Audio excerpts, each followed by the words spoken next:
Donc, nous avons évoqué le fait de pouvoir sur notre site à tout moment pointer vers un item particulier, mais le fait de les ranger dans des catégories également, ces items, ces articles, permettra également de simplifier la tâche à la fois de l'administrateur, du contenu, mais également de l'internaute lui-même. Donc nous allons voir en fait quelques cas pour illustrer ce propos.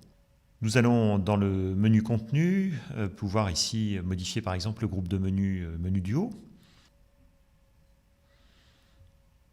Et ensuite, à l'intérieur de cette zone, eh bien, vous avez le bouton nouveau qui vous permet de créer un nouveau lien.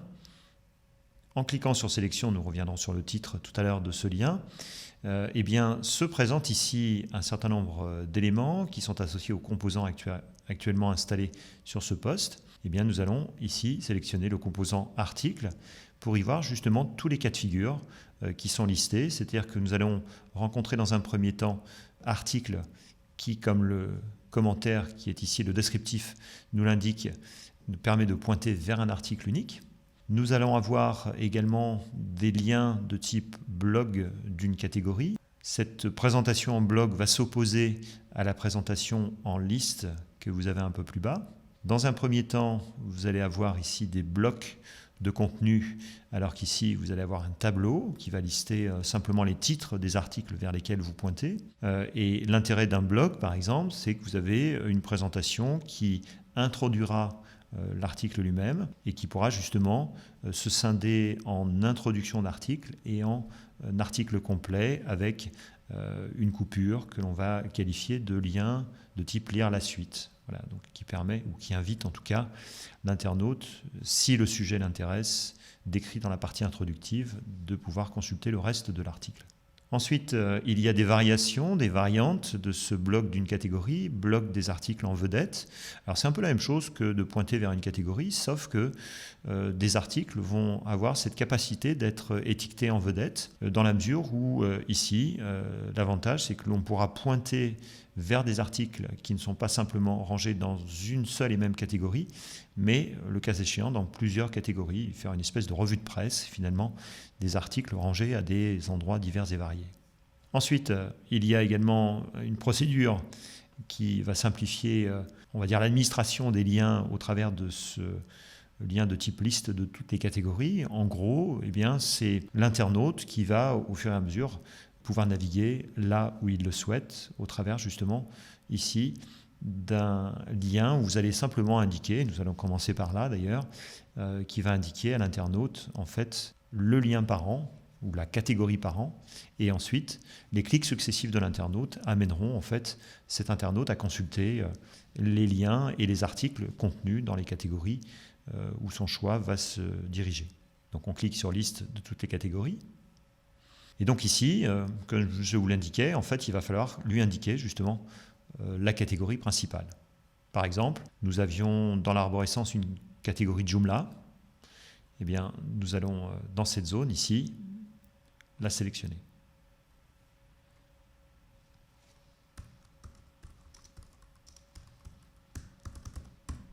Je donne ensuite un titre à ce lien.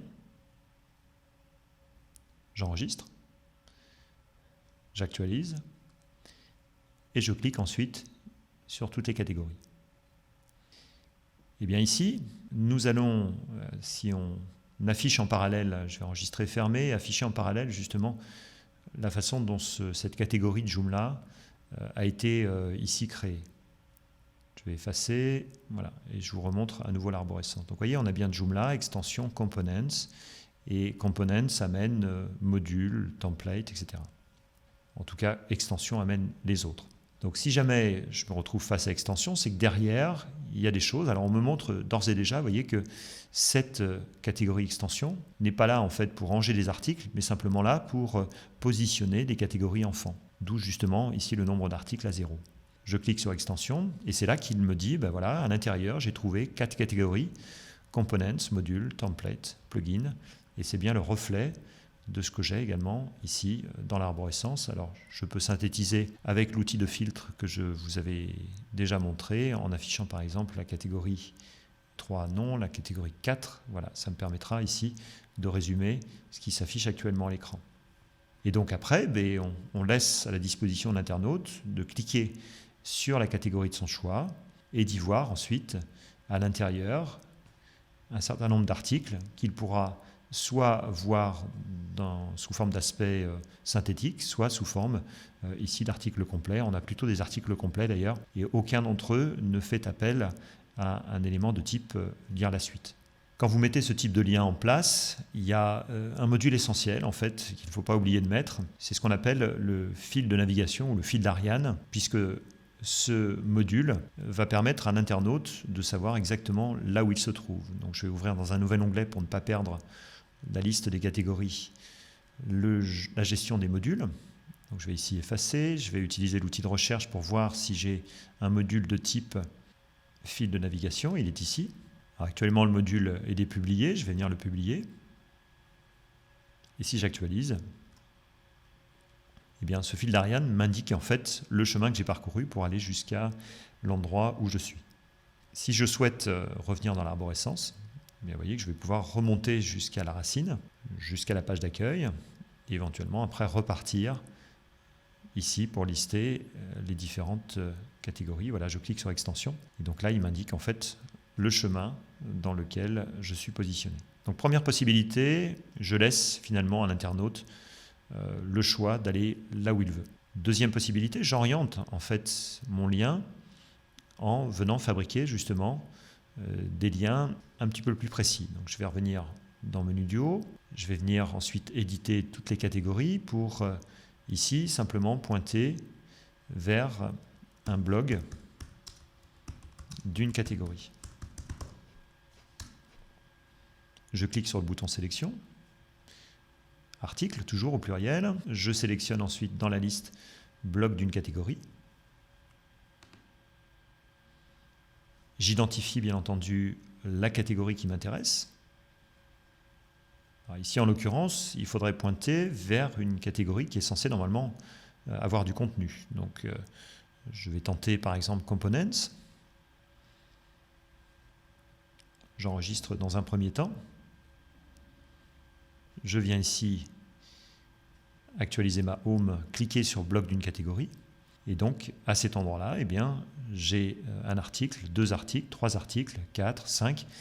Et finalement, vous voyez ici, une pagination me renvoie à une autre série d'articles. Quand vous mettez ce système en place, il est peut-être judicieux aussi de penser finalement que l'internaute aura peut-être des choix un petit peu différents, c'est-à-dire de pouvoir concentrer dans un menu parent un certain nombre d'autres éléments justement ou d'autres catégories vers lesquelles vous pourriez l'inviter à pointer justement son clic de souris.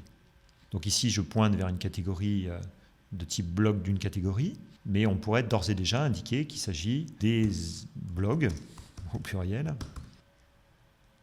Donc là, en type de lien, je vais choisir lien divers, qui est simplement une URL externe, où je vais mettre ici un dièse, j'enregistre ce lien, je vais en créer un nouveau.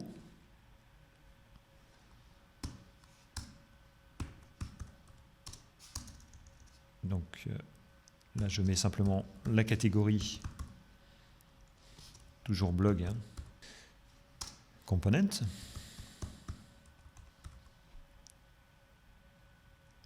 Je fais le choix de présenter cette catégorie en blog, et donc j'identifie dans Joomla extension components, voilà, c'est la catégorie qui m'intéresse. Attention de ne pas oublier que ce lien est un lien enfant du lien des blogs. J'enregistre, je ferme, et donc j'ai dans la partie administration, alors non pas dans ce groupe de menus, mais dans le menu du haut, mon élément parent des blogs, la catégorie blog components.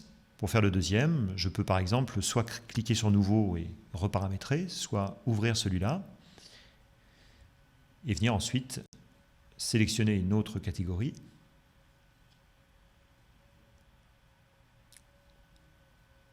Donc en effaçant, et en cliquant sur sélection, catégorie module.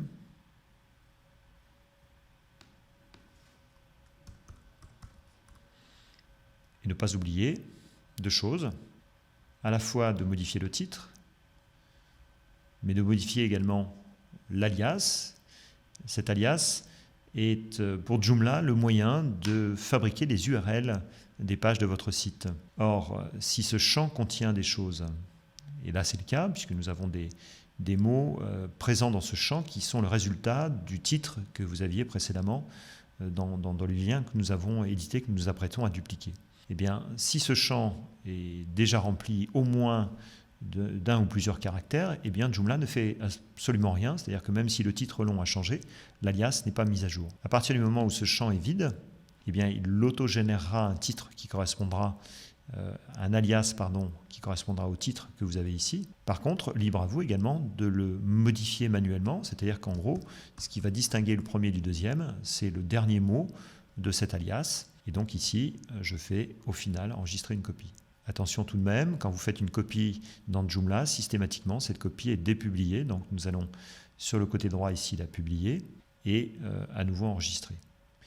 Donc maintenant, dans ce contexte-là, alors que précédemment je pointais vers une catégorie particulière, alors je vais revenir à ma racine du coup, puisque j'ai actualisé une page qui n'existe plus, dû au fait que j'ai modifié les liens. Donc je vais ici cliquer ou survoler en tout cas des blogs, et vous voyez, c'est là que je vois justement ces éléments enfants, la catégorie blog components.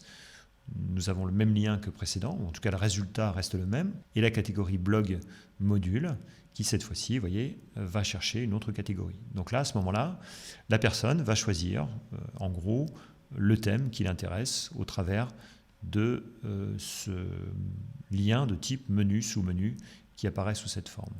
Alors, je rebondis sur cette présentation pour vous montrer une petite astuce en fait, qui vous permettrait par exemple d'éviter d'avoir comme ça des survols et d'avoir à choisir, surtout si la liste des blogs devait devenir assez importante, d'avoir un autre procédé. Alors, nous allons voir cela dans un chapitre suivant.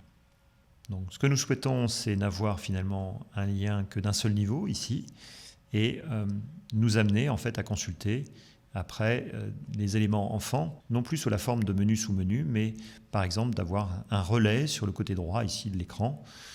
Et pour réaliser ce genre de choses, en fait, nous avons ici des liens qui apparaissent et qui sont publiés sur notre site grâce à un élément essentiel qui est l'élément module dans Joomla. Et le module est associé à une catégorie. Non pas à une catégorie, mais à une position. Je reprends donc un élément de publication, le module, et la zone géographique dans laquelle ce module va venir se publier, pour Joomla, s'appelle une position de template. Donc nous allons devoir, tout en conservant ce module, ce premier module, avoir un deuxième module, ici sur le côté, pour venir tout à l'heure assurer le complément en fait, de lecture des éléments qui seront sélectionnés. Pour cela, nous allons fermer ce lien, nous allons retourner dans les modules. Je vais actualiser un petit peu tout cela et je vais venir ici, grâce à l'outil de recherche, sélectionner un type de type menu puisque ce sont ces modules qui m'intéressent. Je vois menu duo, c'est celui qui me concerne, la position 1. Et ce que je souhaiterais, c'est pouvoir avoir un relais en fait, mais au départ, je vais partir plutôt d'une copie. Donc copie que je fais en allant soit cocher la case et ici dupliquer. Je pourrais également considérer qu'en éditant ce groupe ou ce module, je puisse ici choisir également enregistrer une copie. Donc, la méthode, la première ou la deuxième méthode fonctionne en fait de façon identique. L'intérêt de choisir cette première possibilité, c'est que je vois tout de suite, d'ores et déjà, vous voyez que la copie est dépubliée. Donc il va falloir que je la publie, je peux la publier tout de suite. Par contre, vous voyez que le titre également a intégré un chrono, dû au fait que le titre du module était le même en fait que le précédent, l'original. Je vais mettre ici, je vais conserver menu du haut, mais je vais simplement ici mettre droite pour identifier que c'est le relais en fait, le complément du menu du haut. Donc il pointe toujours vers la même source, le menu du haut. Et si j'enregistre, avant d'enregistrer et fermer, je vais préciser également la position dans laquelle je dois ranger cet élément. Sur le template Protostar que nous utilisons, il y a une position 7 qui se trouve à droite. Donc je vais pouvoir la choisir. Enregistrer et fermer. Et en actualisant, voyez que sur le côté, eh bien, je me retrouve en fait avec l'intégralité des liens présents ici que je retrouve en fait ici. Or, comme il s'agit d'une présentation et d'une position un petit peu différente, vous voyez qu'en feuille de style, ben, on a des choses qui ne sont pas forcément très cohérentes et présentées de façon un peu bizarroïde ici. Alors, je peux rentrer dans la réplique de droite de ce menu du haut, et ici, il se trouve en fait que cette mise en forme soit assurée par une classe CSS qui a déjà été pré-saisie à l'intérieur de ce module. Nous allons l'effacer. Et enregistrer et fermer aura pour conséquence en fait de modifier l'affichage des éléments. Donc je vois d'ores et déjà, vous voyez que l'arborescence, la distinction entre les éléments parents et les éléments enfants, vous voyez, fait place. Alors on pourrait le laisser en l'état. Ce qui est gênant ici, c'est que en consultant en fait un élément enfant, ben on se retrouve avec l'intégralité des liens, c'est-à-dire non seulement ce qui nous concerne, les blogs, mais on a également Home et Sample Sheets qui restent en fait dans cet élément-là. Alors Joomla va vous proposer aussi de pouvoir dédier en fait des niveaux d'affichage à chacun des modules de type menu que vous allez pouvoir concevoir. C'est-à-dire qu'on considère que le menu du haut peut être conservé ici avec, je vais m'en mettre dans module, avec ici un niveau de départ égal à 1, c'est-à-dire le niveau parent, et le dernier niveau, on peut laisser à tout, ou le cas échéant, si on veut limiter les niveaux, par exemple, s'arrêter à 2, ce qui fait que seuls les éléments enfants de ces éléments parents seront visibles. Si jamais vous aviez les petits-enfants, le fait de limiter à 2 ne permettra justement pas de les voir. Dans ce cas, à ce moment-là, il faudrait ici plutôt opter pour niveau 3. Donc si j'enregistre et je ferme, ça ne va absolument rien changer puisque j'aurai toujours en actualisant, vous voyez ici, mes niveaux inférieurs. Par contre, si je viens cliquer justement sur le menu du haut positionné à droite et que je fais cette fois-ci l'inverse, c'est-à-dire que je n'affiche qu'à partir du niveau 2 et finalement, comme je l'ai fait